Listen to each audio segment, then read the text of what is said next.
ప్రేమిస్తున్నా అన్నప్పుడు నీ ప్రతి ఆలోచన నా గురించి అన్నావు. ఇలాగే నా ఆలోచిస్తున్నావు. నీ ప్రతి అడుగు నా వైపే అన్నావు. ఇలాగే నా స్పై చేస్తున్నావు. రాకేష్, నీకు ముందే చెప్పాను, నిన్ను ప్రేమించడం ముఖ్యం, కానీ అది అందరికీ చూపించడం ఇష్టం కాదు అని. వేరెవరికైనా కష్టం వస్తే ఖర్చు పిచ్చేసి వచ్చేస్తాను. అది నీకేమైనా అయితే కనపడకుండా కన్నీళ్లు పెట్టుకుంటాను.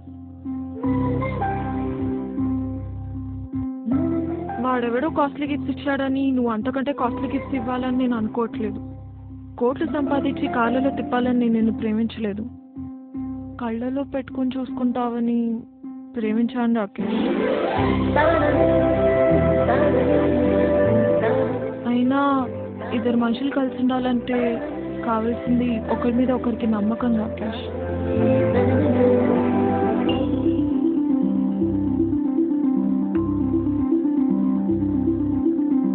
ఒక అబ్బాయికి బాగా తాగే అలవాటు ఉందని తెలిసి కూడా ఒక అమ్మాయి ఎందుకు ప్రేమిస్తుంది?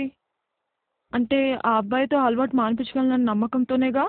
ఒక అమ్మాయి 6 మందితో క్లోజ్గా ఉన్న అబ్బాయి తనని ఇష్టపడుతున్నాడు అంటే ఆ అమ్మాయి తనదే అనుకొని తను తప్పు చేయదు అన్న నమ్మకంతోనే.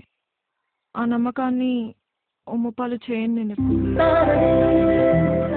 అందుకే నువ్వు ఏ అమ్మాయితో మాట్లాడినా నేను ఎప్పుడు క్వశ్చన్ చేయను, కోపడను.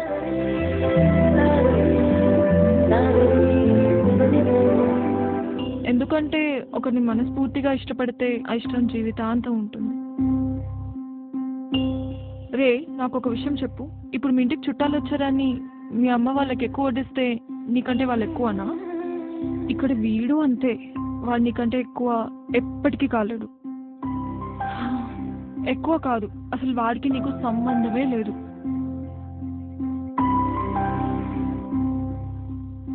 చూడ్రా, నువ్వు అడిగావని అలగను, ఆరాధిస్తున్నావని అరవను, ఆలోచిస్తాను. ఆవేశంలో అన్నావని అర్థం చేసుకుంటాను, ఆలోచించి రియలైజ్ అవుతావని ఆశిస్తాను.